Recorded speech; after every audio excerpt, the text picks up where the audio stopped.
So hey everyone, welcome back to another quick and very interesting tutorial. Where in this quick tutorial, I'm going to show you how you can convert web pages into downloadable PDF files that you can use it or download it and share it anywhere you want.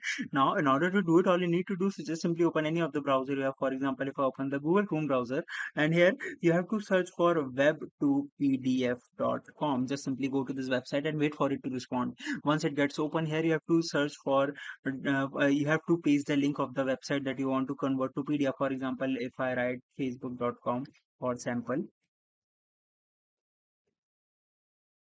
and if I hit convert, now it will convert this particular website to a PDF file that I can use, share, and do anything I want to do with it.